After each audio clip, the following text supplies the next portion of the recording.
Bine ați venit, dragilor din Zodia Leu, oriunde v-ați afla în această lume. Sunt bucuroasă să vă am alături la o nouă lectură, de data aceasta o lectură atemporală, fără limită de timp, o lectură pe care voi să o puteți urmări oricând doriți sau atunci când apare în viața voastră. Așa că, dragilor, toți cei care aveți nu doar soarele, ci și luna, Venus sau poate ascendentul în Zodia Leu, această lectură este de asemenea și pentru voi. Desigur, totuși, nu uitați, este totuși o lectură general, colectivă, așa că vă rog să luați ceea ce va rezona cu voi. În același timp vreau să le mulțumesc din suflet tuturor celor care sunteți aici lângă mine la fiecare lectură, nu pierdeți niciuna dintre lecturile mele. Vreau să vă mulțumesc din suflet pentru sprijin, pentru susținere prin fiecare like, prin fiecare comentariu frumos, prin fiecare gest de apreciere și, desigur, prin fiecare gând bun care vine din partea voastră, așa că mii de mulțumiri tuturor. Cum de-al minter, dacă sunteți pentru prima dată aici pe canal, bun venit! Și dacă la finalul acestei lecturi simțiți că ați rezonat sau pur și simplu v-a plăcut maniera în care eu fac lecturile, nu uitați să vă abonați. Aparte că este gratuit, abonarea este gratuită, în felul acesta nu veți pierde niciuna dintre lecturile mele. Și acum, dragilor, haideți să vedem care este energia voastră. Trebuie să știți, cu siguranță mulți dintre voi urmăriți și pe alte canale genul acesta de ezoterism. Eu las cărțile să vorbească, în sensul că ele vor decide dacă vorbim de un domeniu anume al vieții, că e muncă, că e bani, că e relații, că e, nu știu, sau în general, sau pur și simplu e o stare generală de fapt. Așa că, cu atât mai mult, cei care poate, nu știu, nu veți rezona, nu e nicio tragedie, asta au vrut cărțile să ne transmită, iar mesajele cu siguranță vor ajunge la cei care trebuie să le audă sau la cei care au nevoie de ele. Și acum, haideți să vedem, avem un triunghi, dar avem de asemenea și copacul înțelepciunii. Ce ne spune acest triunghi? Că sunt forțe invizibile care țin o anumită energie în balans, în echilibru. Ce înseamnă asta? Acest triunghi aș putea să-l înțeleg ca un triunghi spiritual, Sfânta Treime. Sunt anumite forțe care, pentru voi, dragilor din Leu, țin anumite situații într-un mod echilibrat, poate fără ca voi să vă dați seama. Acest copac al înțelepciunii spune în felul următor: crești,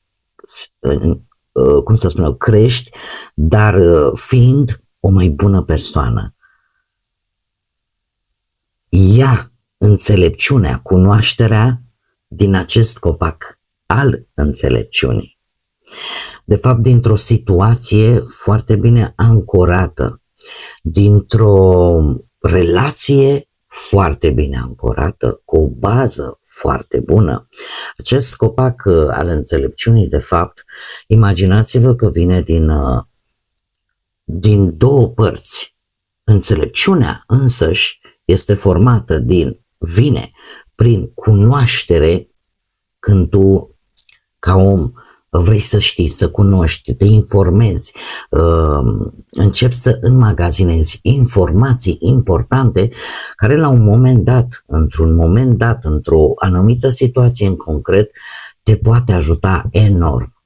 Pe de altă parte, înțelepciunea vine din experiența ta de viață, a fiecăruia dintre voi, prin ce ați trecut voi de-a lungul vieții voastre până în prezent, prin lecțiile pe care le-ați învățat, fie ele bune, fie mai puțin bune, și de aici vine înțelepciunea. Deci, dragilor, încercați să vă dezvoltați folosindu-vă în primul și în primul rând de curiozitatea voastră de a ști, dar și de lecțiile pe care le-ați deprins de-a lungul vieții până în prezent.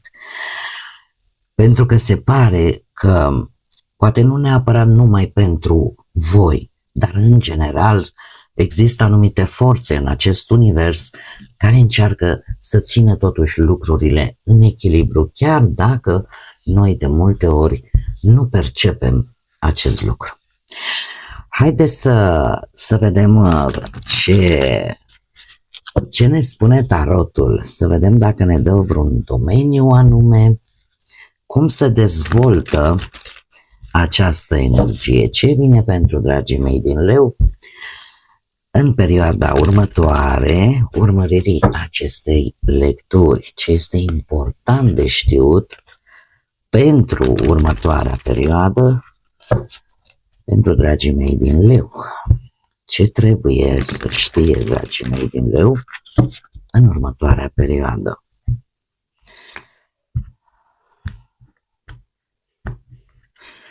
Bun.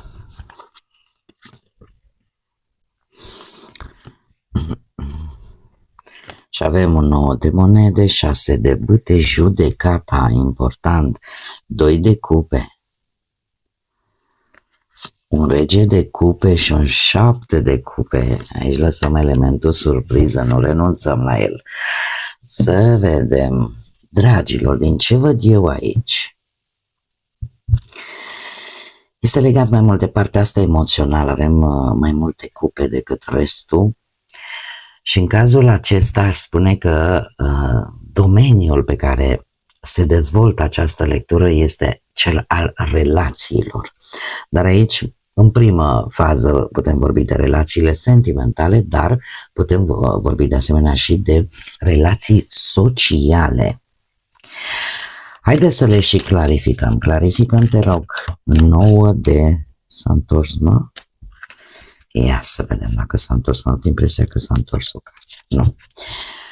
Clarificăm 9 de monede pentru dragii mei din Leu. Clarificăm 9 de monede, te rog. Bun. Clarificăm 6 de bâte, ce repede a stărit. Clarificăm judecata. Clarificăm 2 de cupe.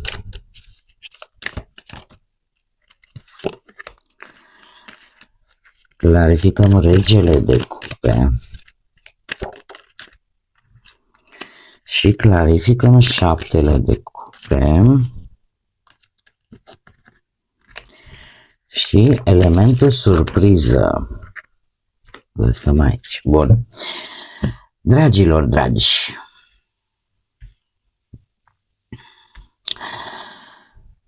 cam care ar fi tema dominantă, am spus-o. În mare vorbim de relații, de colaborări, de conexiuni.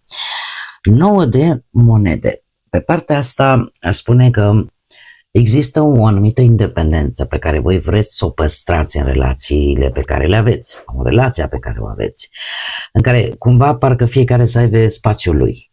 Da? Să existe un anumit respect reciproc, să existe maturitate, să existe stabilitate și cumva nu vreți ca relația voastră, indiferent de ce natură este ea, să nu fie bazată doar pe dependența unul de celălalt, pentru a nu vă sufoca, ca să spunem așa. De unde vine această stare? Probabil că ați avut un conflict cu cineva, posibil din zodia Taur. Acest conflict, această stare de tensiune în respectiva relație a făcut ca voi să nu mai vreți să fiți încorsetați. Nu știu, că a fost vorba poate de o rivalitate, poate n-a fost ceva foarte mare, dar foarte des, să zicem, mici conflicte, dar destul de dese. Discuții legate, nu știu, de orice, unde au apărut orgolii foarte mari, unde a apărut întrebarea, dar cine are dreptate? Cum să spun eu, au fost destul de multe lucruri care pe voi parcă v-au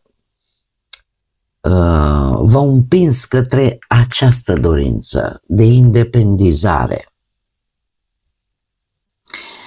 De asemenea, împărăteasa, posibil să fie cineva în viața voastră, să aveți o conexiune, o colaborare, o relație cu cineva care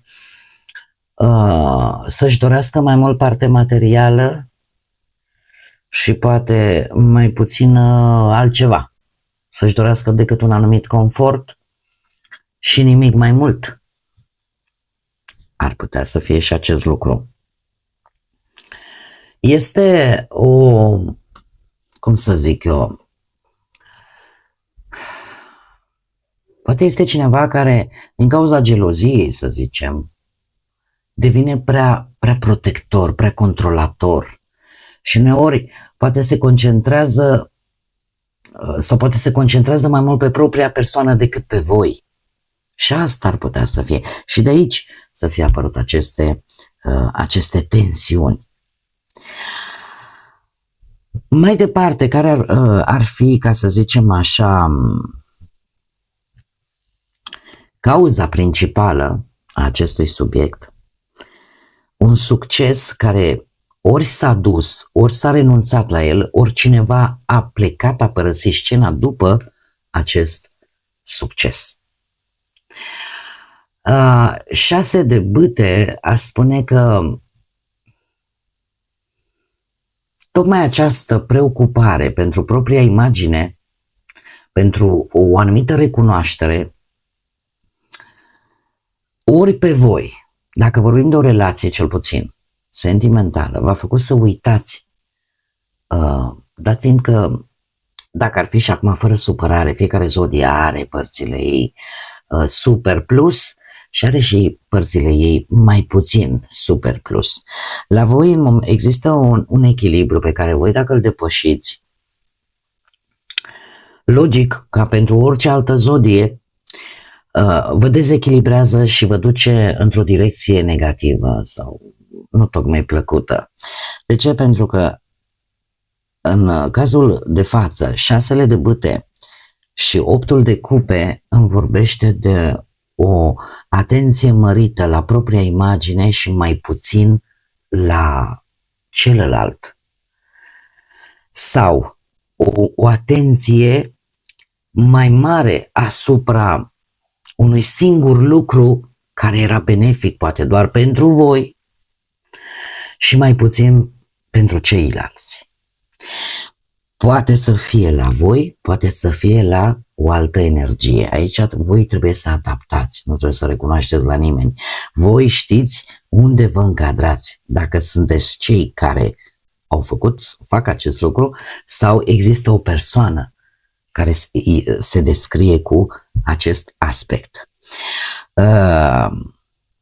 Am un leu în casă și de multe ori când mai mă scap ce să fac și spun lucrurilor pe nume, logic că nu convine și chiar se simte această energie leonină care pur și simplu e rănit orgoliul al vostru, care este atât de sensibil și frumos câteodată.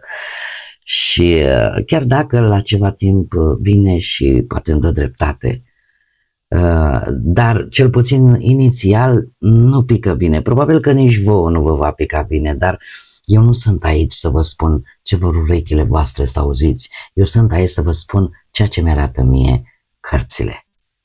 Și în afară de acest lucru, mulți dintre urmăritorii mei știu, nu-mi place să mint. Prefer un adevăr gol-goluț decât o minciună foarte bine îmbrăcată. Mergem mai departe în lectura noastră. Ce avem aici? Avem judecata. Dragilor, ce se întâmplă? Ce evoluează? Să vedem ce se formează. Să știți că toate aceste lucruri, faptul că vă dați seama de ele, aduce ca, cum să spun eu, cu judecata aici, să vină totuși o perioadă de clarificare vis-a-vis de această relație, de această conexiune sau de această colaborare. Nu este întâmplător ce se întâmplă aici. Tocmai de aceea avem și aceste două energii. De ce? Pentru că lucrurile se vor echilibra. Pentru voi, toată această amalgam de orgolii, de stări, se pare că pe viitor, în viitorul cel puțin apropiat, vor face ca relația în sine, conexiunea în sine să treacă prin această perioadă de claritate, de discuții sincere, de asumarea unor greșeli. Vă dați seama de fapt ce este important pentru viitorul acestei conexiuni. Ce este important cu adevărat, mai ales dacă vorbim de relații serioase, sentimentale. Avem acest 10 de cupe care îmi spune că o relație ideală, să spunem, sau cel puțin cât de cât ideală, vine nu doar cu iubire, vine și cu armonie, cu o comunicare deschisă, cu sprijin reciproc, cu acel moment în care pur și simplu te simți împlinit. Din punct de vedere emoțional te simți maxim împlinit. Asta pentru următoarea perioadă. Începe ușor să se dezvolte și să evolueze acest lucru. Pe de altă parte, ce țineți voi în interior, dragilor? Măi, dragilor, dragi, firar de orgoliu să fie. Voi, și îmi cer scuze că vă vorbesc așa, dar voi iubiți. Deci voi iubiți profund și se vede cu acest 2 de cupe. La voi nu e vorba că nu există iubire și primiți iubire, adică e o chestie reciprocă. Dar pentru voi acest 10 de bâte e ca o greutate, ca și cum ai zice, din orgoliu nu pot să-mi exprim iubirea cum aș vrea să o fac. Există, e ca un autoblocaj, să spunem așa. Pentru că voi nu vă exprimați probabil liber, nu puneți în valoare de fapt ce este cel mai important. Rezistați să spuneți poate ce vă apasă cel mai mult și aveți cui să spuneți aceste lucruri. 10 de bâte, cum să spun eu, există o presiune care se formează la voi. Poate că nu știu, ați trecut printr-o perioadă în care a trebuit să gestionați niște probleme, poate în familie. Când s-au împărțit sarcinile, voi v-ați dus și le-ați luat, pune-le la mine în spate că le duc eu. Când voi aveți această conexiune frumoasă și ați putea să împărțiți aceste responsabilități. Sau pur și simplu, așa cum am mai spus, să țineți iubirea și să nu o exprimați cum ar fi normal și firesc.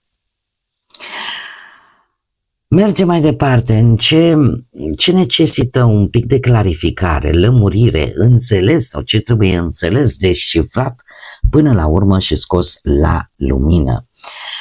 Dragilor, aici am un rege de cupe, zodii de apă, rac, pești sau scorpion.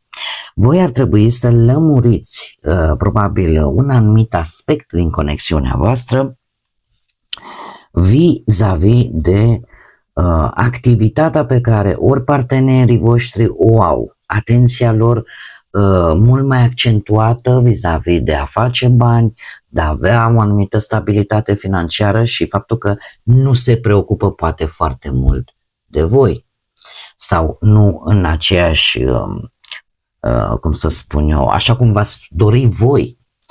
Pentru că atenția se pare că este ori a persoanei voastre de interes este foarte bine pusă pe anumite detalii. Acum, aceste zodii de apă, și aici trebuie să fac o mică specificație. Dacă e vorba de un scorpion, să nu vă mirați că un scorpion, de exemplu, dacă aveți un partener, să zicem, din această zodie, să nu vă mirați că sunt atenți la detalii. Pentru că este o latură, o caracteristică care ține de această zodie. Așa cum la voi, de exemplu, strălucirea, orgoliu, generozitatea, au și ei părțile lor. Și acum voi trebuie să discutați aceste lucruri, trebuie să le scoateți la lumină, să comunicați, în așa fel încât să se analizeze, pentru că din câte văd eu aici, și voi puteți avea un ascendent în aceste zodii și în acest caz voi trebuie să fiți un pic mai diplomați și să acordați atenție și altor factori din conexiunea voastră. Nu doar eu acum nu mai pe direcția asta merg, să fiți un pic mai flexibili, dar oricum există, cel puțin dacă vorbim de o relație, să știți că eu ce văd aici de moment, există sentimente, există emoție. Acum, în ce direcție vor merge lucrurile în următoarea perioadă, dragilor? Avem un 7 de cupe. Un 7 de cupe cu un 7 de monede și cu un 6 de spade. Lucrurile, să știți că vor evolua încet. Vor evolua încet și se vor construi pas cu pas. E posibil să vă apară chiar și să aibă legătură cu această evoluție și cu o călătorie, dar tendința voastră este de a lăsa ce este greu, ce este complicat să rămână în urmă. Ce vă poate perturba? Surpriza, ca să zic așa, haideți să le punem aici. Am umplut masa de cărți.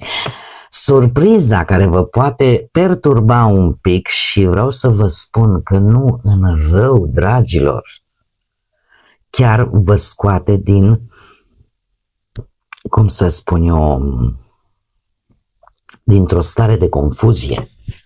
Ar putea să vă scoată chiar roata destinului.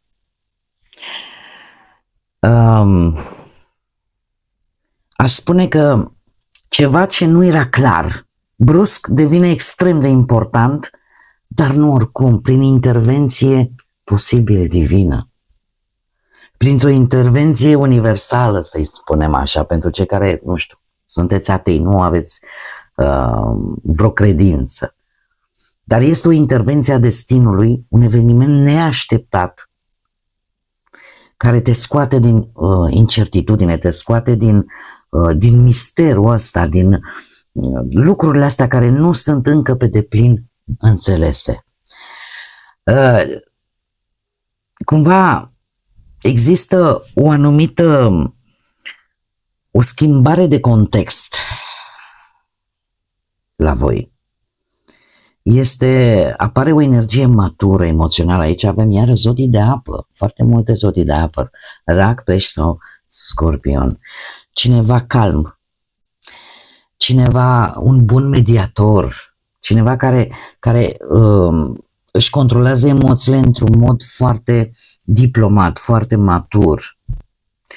Poate fi vorba chiar de voi. Voi vă maturizați emoțional extraordinar de mult. Așa că contribuie, chiar dacă procesul nu va fi foarte rapid, totuși vor rămâne în urmă toate aceste gânduri, toate aceste stări. Aș spune că tot ceea ce părea confuz, neclar, ascuns poate, ajunge să capete un sens. Tocmai pentru că vedem foarte bine aici, sunt forțe invizibile care în permanență te vor ține într-un echilibru. Că e posibil să o iei pe arătură, nu-i problemă. Vine destinul, vine roata destinului și te pune pe direcția care trebuie. Tocmai pentru a te menține într-un echilibru. Pe de altă parte, să știți, regele de cupe poate să fie, de exemplu, o persoană care apare exact când trebuie și îți schimbă cursul situației. Dar te ajută indiferent cum. Te ajută să ieși din această stare de confuzie, din acest blocaj, lucrurile încep să evolueze și e ca și cum ai spune că devii parte dintr-un proces mult mai mare și care schimbă complet perspectiva. Haideți să vedem și ce mesaj inspirațional am pentru voi, dragii mei din Leu. Dragii și dragile mele din Leu. Un mesaj, te rog, pentru dragii mei din Leu. Ce interesant, am vrut și eu să-mi iau o floricică de asta. Este vorba de Clematis și spune așa: inteligență și frumusețe mentală. Spune așa că înțelepciunea este abstractul trecutului, dar frumusețea este promisiunea viitorului. A spus-o Oliver Wendell Holmes, senior. Ce înseamnă asta? Că puteți face de fapt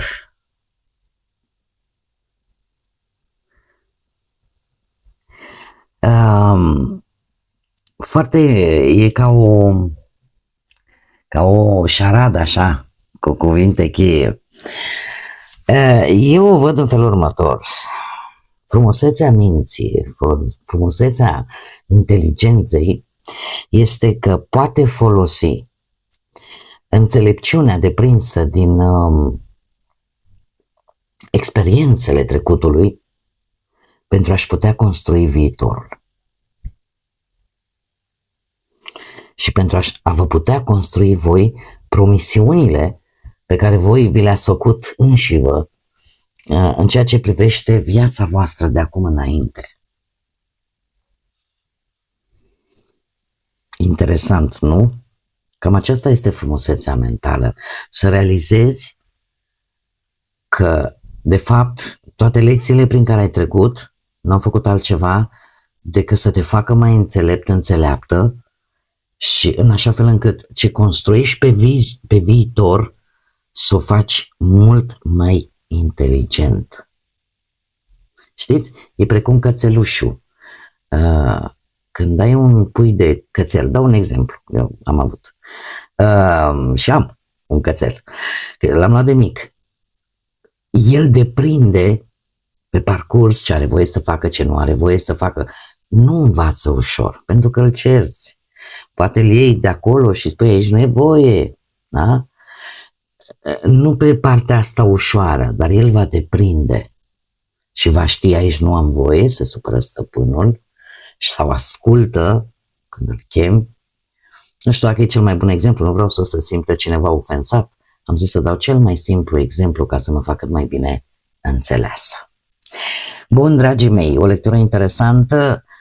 Sper că v-a fost de ajutor celor care v-ați regăsit cu aceste mesaje.